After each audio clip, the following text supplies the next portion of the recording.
जय जगन्नाथ आपण मानक सुमी ब्लॉग को वेलकम।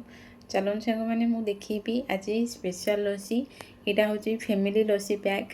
तो ठाकुराणी यात्रा आसती मु बुलवा तो से आम साई को आसते माँ ठाकुराणी साई भ्रमण में। तो से आम ठाकुर पूजा करूँ, माँ को दर्शन करूँ, पाद धोईलु। तो से फल गुड़ाक जो बड़ी माने भोग करूँ से गुड़ाक नहीं आज आम बनवा स्पेशल लसी। तो चलतु देखा मु देखी आपण मानक केमती केमती लसी करें समस्ते मिसिकी।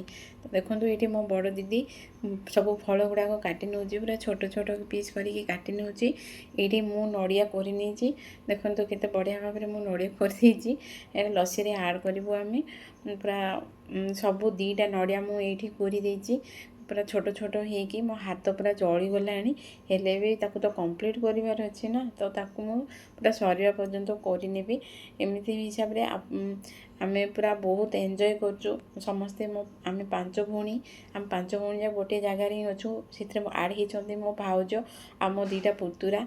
देखंतु ये मु क्षीर सीझा क्षीर लिटरटे नहीं ये मो दीदी कौन करती देखो से केते मीठा खाऊँ पूरा डब्बा पूरा खाली करदेला सबू तक चीनी पकई पूरा डब्बा खाली करदेला। आपको तो निहाती भाव में सुगर ही हम एत मीठा खाऊँ ये बाप रे कौन कहबी आपण मानक देखुंत। तो ये गोटे पैकेट पूरा दही ढाली देती।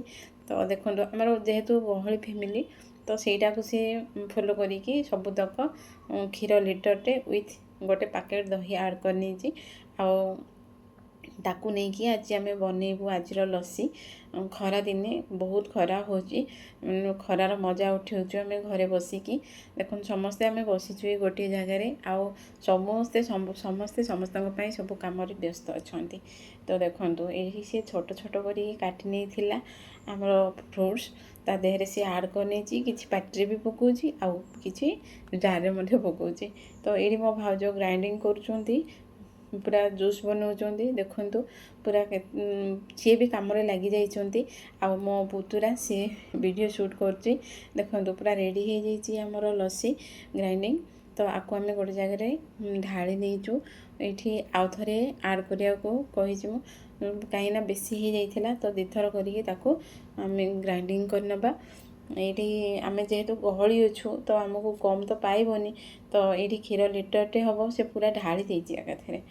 तो बहुत मजा लगुच समस्ते मिसिक एंजॉय करुचु बहुत खुशी लगुच कहीं एमती छुट्टी ही आम गोटे जगार समस्ते ही था बहुत मजा करी खुशी माने एते मजा जे आ कहले न सरे। समस्ते आम पांच भौणी मोर गोटे भाई आम समस्ते गोटे जगार ही बहुत मस्ती करूँ देखिपे। तो गहली बहुत गहली लगुच। तो रेडी हो जाइए आमर लसी देखो तो मुझे डेकोरेट करनेबी ये ठंडा आउ टेस्ट पाई मुझे टी बरफ आड करनी ये सबू जगह बरफ टिके देकी मु सर्व करुच्ची आमर लसी को देखु केते बढ़िया लगुच स्वाद बहुत बढ़िया। जेहेतु ये गोटे लिटर क्षीर आउ गोटे पैकेट दही डब्बा खाली चीनी आउ स्वाद अनुसार आमर जहाँ भी मसला पड़ो तो देखापी तो बहुत डेलीशियस लगुच आउ पीवाई से टेस्टी ही लगे निहाती। ये आड करनी बॉर्नविटा पाउडर देखो पूरा बढ़िया देखा जाउची तार पूरा कलरफुल आउ खुशी लगुच माने फैमिली ठू ये खुशी सतरे बहुत नियारा बहुत भल लगुच। समस्ते जॉइंट फैमिली खोजती ये जेहेतु गहली होगी रहिले भल लगे स्वादटा आउ अधिक मात्रा रे बढ़ी थाए। तो ये मुझे हॉर्लिक्स पाउडर भी टी नहीं जाइए आउ कि काजू भी नहीं जाइए जहाँ आम घरे अच्छी सेटा को लेकिन आज आम लसी प्रस्तुत करचु। तो देखो आपण मानक केमती लगिला मते कमेंट माध्यम जनइबे। तो थैंक यू फॉर वाचिंग। जय जगन्नाथ।